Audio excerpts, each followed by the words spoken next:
Hey, good evening. Welcome to the show. You know what? Tonight we have another one of my former students, and he's going to talk to us about some all-stars. He'll explain in a moment. Hey, welcome, Ruben.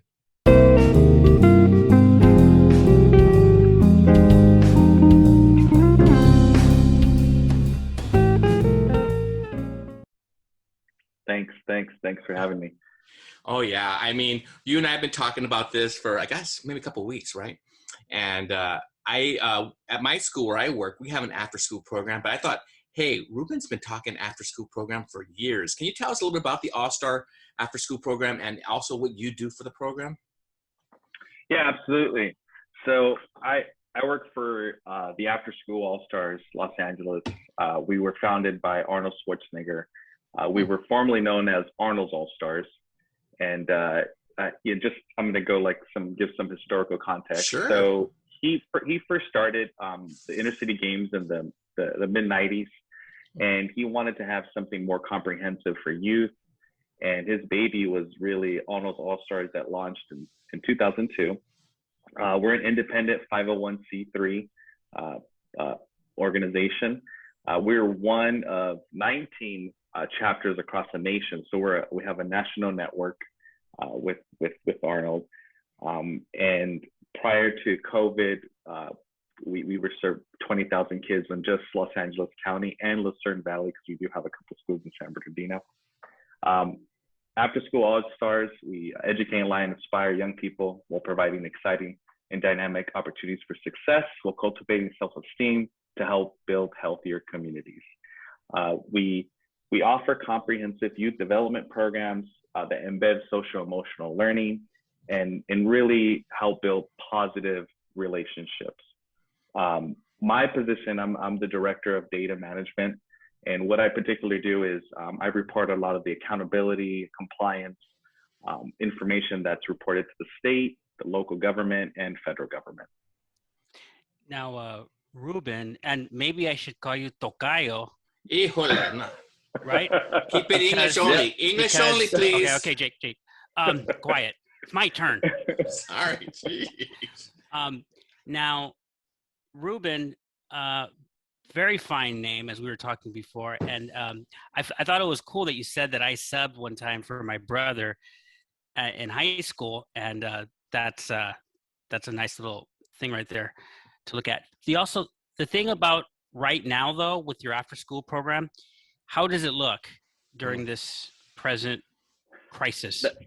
That's a very good question. So through I know we're now considered or expanded learning program. I'm actually a California after school director that oversees our expanded learning program across I want to say over 3,500 school sites through a couple grants. One is after school safety and education grant. The second one is 21st Century. 21st Century is in regards to federal government funding, and ACES is state funding. I'm going back into informative stuff before I answer your question. California is one of the only states that has a line item budget for after school funding. And so through Proposition 49, which Arnold Schwarzenegger championed for this particular proposition, there was $550 million set aside just for students that are underprivileged areas that have a high of free reduced lunch. And so, and I'm just going to do a shameless plug. We are hiring. The governor just announced a few days ago that there's $1 billion that's going to be set aside for after school and summer learning. And so with that, please go on to our website, www.la-allstars.org.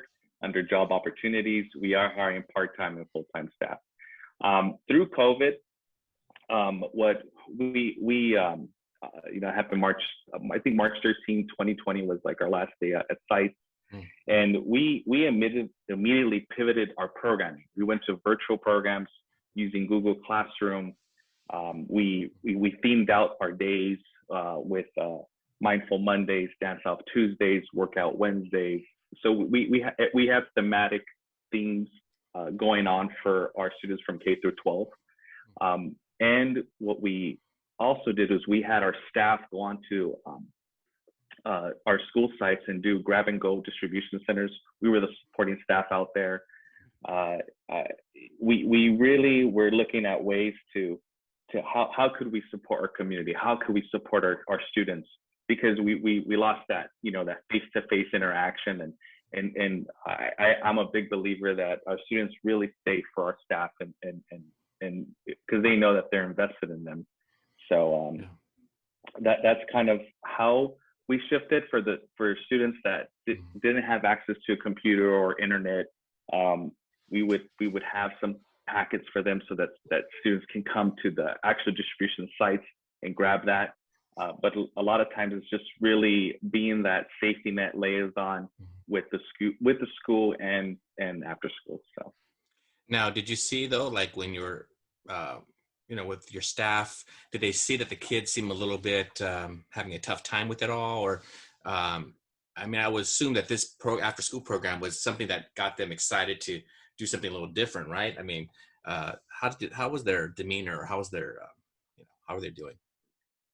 Yeah, well, I'm the director of data, so numbers really show you. So, we in a normal basis, we had about 20,000 kids show up through our program. Through COVID, the pandemic dramatically dropped. We had about 6,000 kids showing up on our virtual program. So that's a dramatic it's still drop. Something though. Yeah, it is. So we some of our students, we'd have some programs where maybe sometimes just one or two students log on on some days. But what do they call it when the students would just be tired of Zoom because they've been in school all day doing Zoom and then try to be part of like a virtual program. So they were zoomed out. So we call it they'd be definitely zoomed out. So, sure. I think that's a proper term, zoomed out. That's a good point. Yeah, that's at the end of the day, I tell my students, hey, take a walk, get some sunshine, get some exercise. But maybe I'll stop saying that. Hey, join the after school program. But I get it. I get it that you don't want to lose these kids. But I want to say too, in reacting to your other comments about, well, first of all, I've had this volatile feeling about Arnold Schwarzenegger. I went from really liking him to not liking him, but you're bringing me back over to to his side again. So one thing. And the other thing is, I've been talking to several people who are applying to teaching credentials. I can think of 3 off the bat and they've asked me for some advice. But one of the things I tell them is I was a TA before I became a teacher, and I got to know students, the psychology of students. I thought it really helped me being a TA first. And I've had people say, well, it's hard to become a TA or get into a classroom because I have a job during the day and then I'm taking classes at night. But do you think it'd be a valuable thing for a prospective teacher to maybe join an after school program to sort of, right? Isn't that a good Absolutely. I think that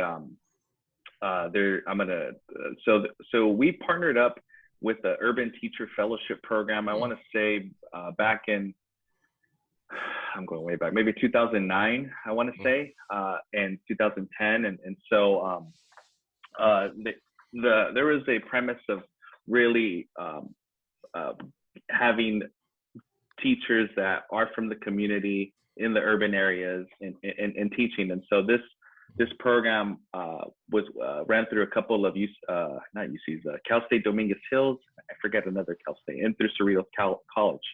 And so part of our partnership was having, if they really wanted to be a teacher, they were taking their teaching classes or their GEs that would lead that way, and then they would work for our organization. And in that, I definitely think it's a really good segue to identify if in fact do I really want to be a teacher. But also with that, through expanded learning, there's also careers to stay in after school and work for expanded learning programs. Wow. Looking at the program that you're with, Ruben, and then you said you work with a data piece, correct? Yeah. Is there any data regarding the students that are in your program that graduate from high school? Because, you know, with the districts in Southern California, there's always they're lacking in those numbers. And I think in the last couple of years, because of, you know, of course, COVID and so forth, we're seeing the numbers go down a little bit. How does your program help students who want to graduate? I mean, do they graduate? I mean, how does that help? I think one of the biggest things that work for us is we have an outside evaluator through Claremont Graduate College, and so which they evaluate. You know, are we living our mission and vision? And they look at our data in terms of our students. We really look at the whole child and looking at if they come into our program with a positive intention, then what happens is they show this self-efficacy that then can lead to higher testing results, better performance, showing up to school,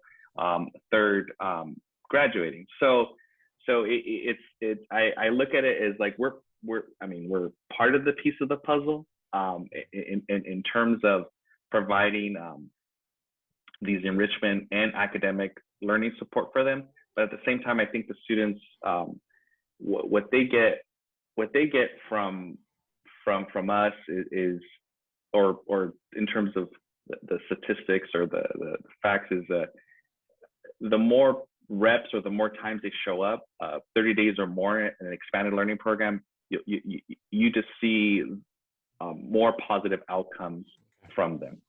So now, is there an element of tutoring going on, or is there just a specific set of specific agenda maybe in which you provide different strategies and tools? So our program, what we offer is academic assistance, health, fitness, and nutrition, visual and performing arts, youth leadership, and community service. And then our high school component is we do high school, college readiness, and career and workforce readiness.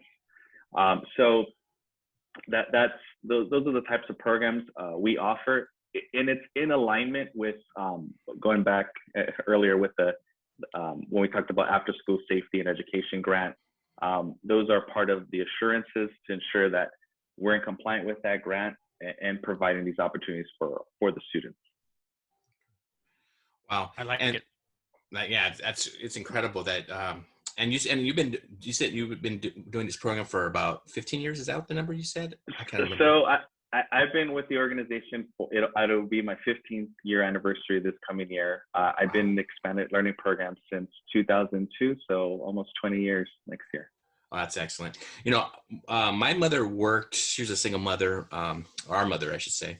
And I would think this would have been a great program for us growing up, because I would think a lot of students, and tell me if I'm wrong here, a lot of your students are probably students whose parents are working, or it's difficult. There's nobody really home to watch. Is that correct, or am I off there? Yeah, no, absolutely. We are providing services with students with the fewest resources or the greatest need, and we're providing these resources that they normally wouldn't receive. And what I mentioned before, they have a high free or reduced lunch rate. We're really on those Title I schools. I know you guys are familiar with that. I think, right? And so I don't know if Ruben's an administrator, so but I know you were once before, right, Jacob? So one time. There's very little chance that'll ever happen, Tocayo. So we're definitely we're in places where we are at school sites providing these types of services where the communities really need it. Good. I was just reflecting, because I was thinking about what you do leading up to this discussion in the last couple of days, and I was thinking about the students at the school I teach at, and there's it's kind of cool when we're on campus, which is I think I remember when that was, but when we were on campus, you see students stay. It's a high performing school, but a lot of students stay after hours, and you see them rehearsing their speeches and decathlon, and putting in hours and hours after school. And I thought, well, here it is. These students are putting in hours. That's why they're scoring what they're scoring and going to the colleges that they go to. But then I was thinking about your program, and I'm thinking, wait a minute. Students all over are staying after school, but it looks a different way. And so, I mean, I could really see the advantage here of what's going on, and especially in underserved schools that you are working with. And there's some possibilities for great things as a result of this, if people look at it maybe in a different lens. Yeah. You know, That makes sense.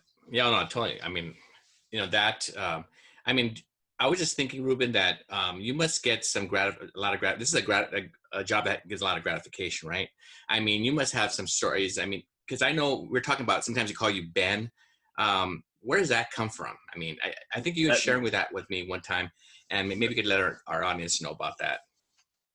Yeah, so yeah, I call it my government name is Ruben, but my expanded learning name is Ben. And so how that became is when I started at a school in City Terrace Elementary in 2002.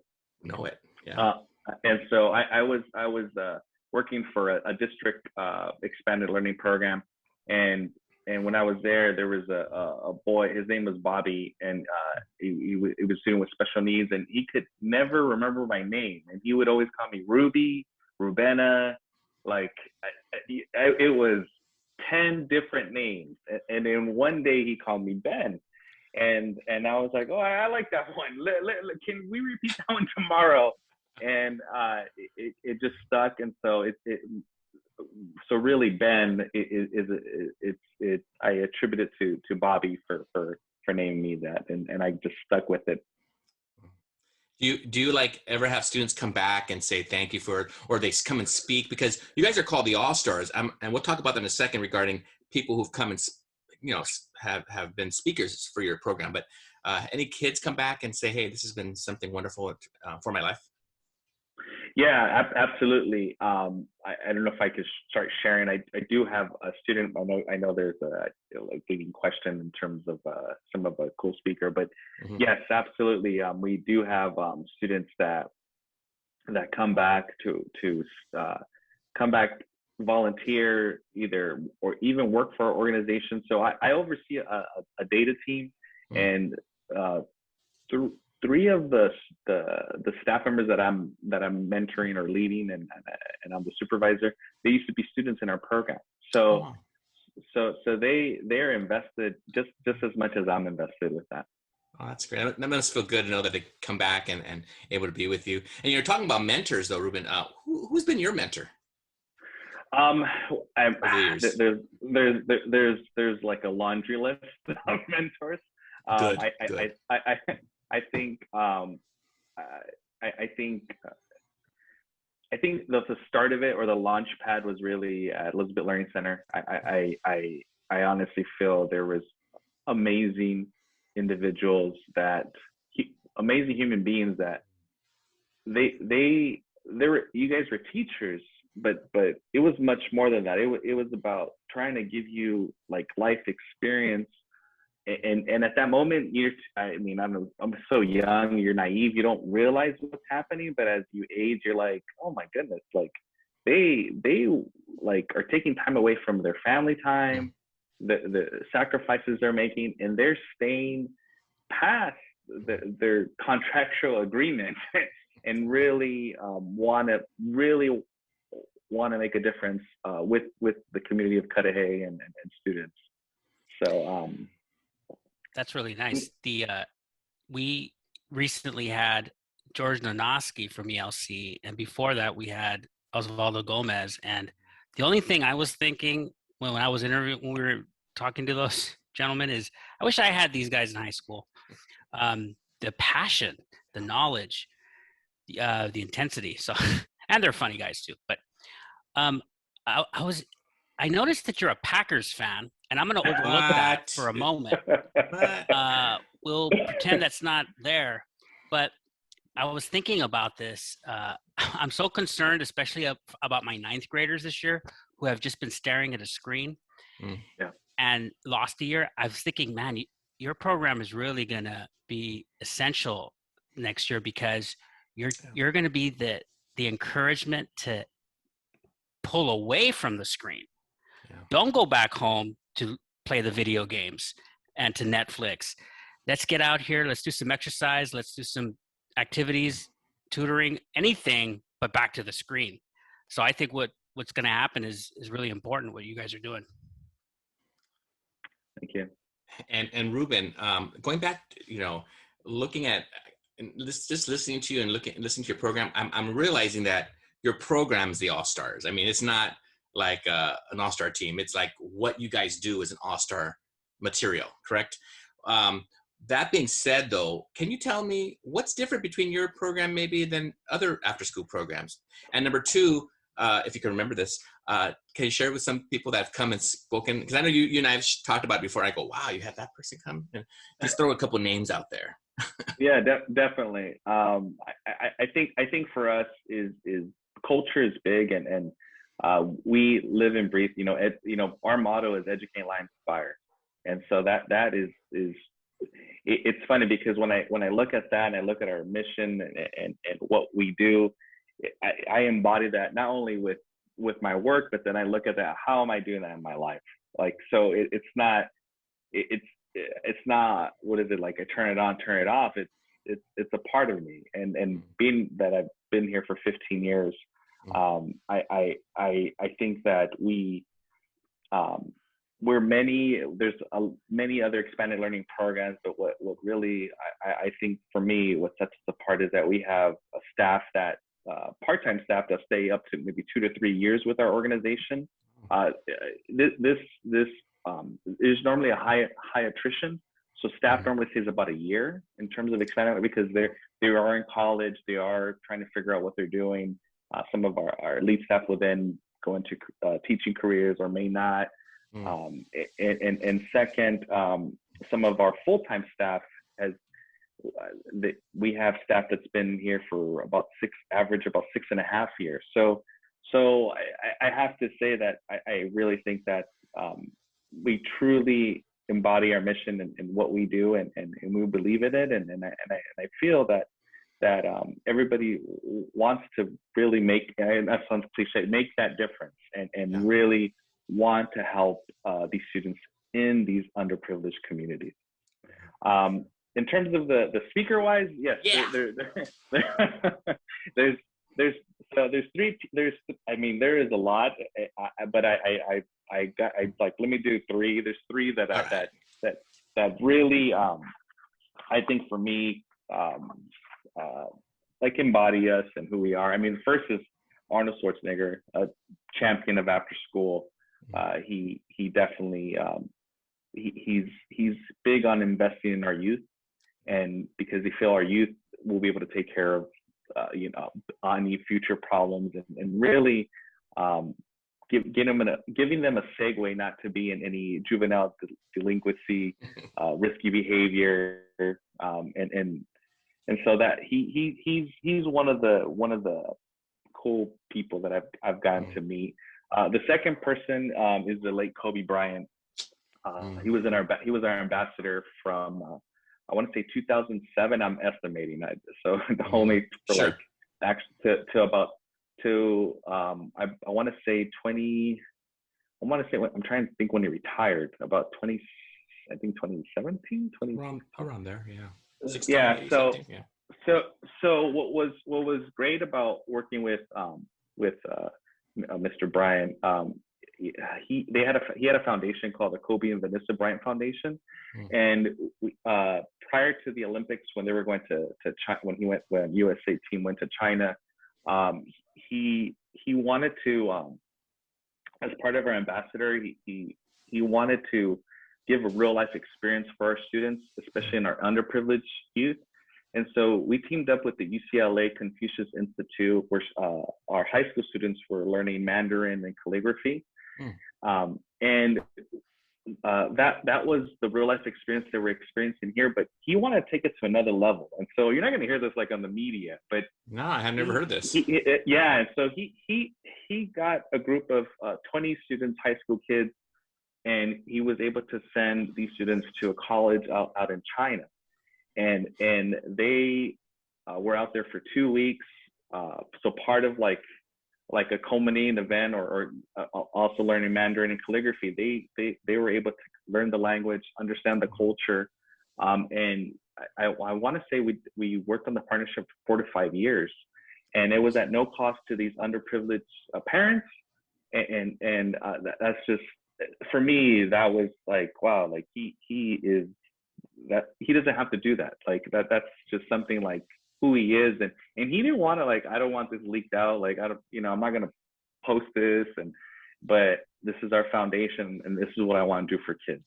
So I like how you said he wanted to take it to the next level, which is how he was as a player. He never do anything halfway. So that's a really cool tribute that you just gave him right there. So yeah, and then so when the unfortunate circumstance when we lost him, like it hit home, not only as a fan of him, but just like, oh man, a partner, like, yeah. So and the last person I really want to recognize is or this person really embodies what, like, the whole picture of what we do, which is, her name is Reshonda Gray. So Reshonda Gray, she grew up in South Central. She was mentored by one of our premier staff. He's a friend of mine. His name is Tyrone Denis, and she grew up in a 1-bedroom apartment with 6 siblings. Her parent was a drug abuser, and Tyrone really mentored her to kind of like, like, here's a basketball, play some basketball. Really was trying with her, and come full circle. She embodies the sport. She graduates high school. She attends a full ride scholarship to Berkeley. She's then drafted in 2015 by I think it's the Minnesota Lynx by the WNBA, and now she plays for the New York Liberty, and she formed her own foundation called No Gray Areas. And so we talk about to help build healthier communities, and those are the I mean, she's just one student, but we have students that are not only impacting or transforming themselves, but they come back and really helping their community and taking it to another way where they're really living our mission. So wow, what a great all-star. Jeez. Yeah. Ruben, I hope you don't mind me taking it to I want to go down a different road. Okay, it's kind of one of my common sayings, but I've been inspired lately. I'll tell you what, I've been looking at your photographs and your quotes on Facebook, and let me just tell you what touches me first, okay?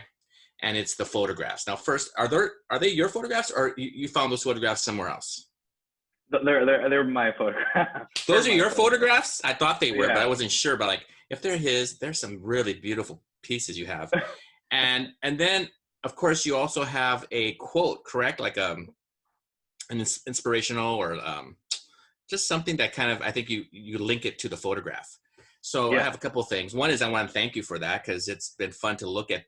At first, I've just been looking at the pieces like, wow, these are really cool photographs. And then I look at the quotes, and sometimes I don't even know who those people are that you have. Like you have some obscure people sometimes. Like, oh, who's this? Absolutely. Yeah. And I think you're doing it intentionally. But can you tell us a little bit about why? And maybe that's a little personal. I don't know. But I just felt like it's touched me, and I'd like our audience to know about it a little bit. Yeah, I think it all started just it started, I think, way before the pandemic, but really I don't know if it's something that happens in your later 30s. You start like having self-realization about yourself, and so for me, through social media, and I'm just big on like just the mentalness of things. I feel like sometimes we're well, for me personally, it's just I'm in go. What am I doing next? How do I do that? Where does this fit in? And I think that when I take those photos, I'm really like I'm trying to slow down myself. Like I need to slow down. What's in front of me? Um, how does it look at my perspective, and how am I able to inspire others? It's not a I feel like it's a day-to-day thing, like how do I wake up? What are my morning rituals? What am I in control of? What am I somewhat control of? What don't I have control of? And I think when I do post those things, and there's real, I'm just being intentional about myself and how can I inspire others. Now, Ruben, is there a particular book or philosophy, or you mentioned ritual or strategy that you do maybe on a regular occasion, or like I said, book that you're inspired by that sort of helps you in your, I don't know, this path that we're all on, especially your late 30s path, which I've been there and it wasn't fun either, but. I mean, there's a lot of books. The one that always kind of resonates, I think I picked up when I was 21 years old, was 7 Habits of Highly Effective People by Stephen Covey. And or Covey, I always forget how to pronounce his last name. But with that particular piece, I don't know if you remember, I think the 7th habit called sharpening the saw. And so really, I really look back at that particular book in terms of like, okay, where am I at? How's that going? That is really a foundation for me. So that's great. Well, Ruben, it's been, for me and Ruben, I know we've done these podcasts or these episodes for a while now, and we always get something out of it, and we're always learning. And I see that with your photographs. I think you're always learning. You're, like you said, slowing down. And I think with this podcast, I think Ruben might feel the same way. I'm able to slow down a little bit and think about my career and even my future. Like, what do I want to do? And we're having so much fun talking to people, even like yourself, who's really doing something for the community, doing something for our kids. We're learning new strategies and so forth. And we just want to thank you for being part of our circle, because you are, man. That after school program is important. I do want to say something. I work with the academic decathlon kids after school. There are so many times where my kids have been hungry and they've gone over to the after school program. And I know you guys do the same thing. And they've been able there to give snacks and food. And man, that has just went a long way. So I can't even imagine how many people you guys are feeding across the, Southern California. But that being said, thank you for being on, and we look forward to see what's going to happen more with the All-Star program this next year. And we also we want to go ahead and put your if you go ahead and send me your link, send your link regarding the program, and I know there's a lot of jobs being offered. So thank you for being on with us. Ruben, do you have anything before we go? No, I'll put the link in the description, and just thank you. I'm glad you brought up and you emphasized the food the food aspect of it for the students, because yes, for some students they won't have that after school. So yep. Yes, thank you, Ruben. All right, thank you guys. All right, yeah, have a good one.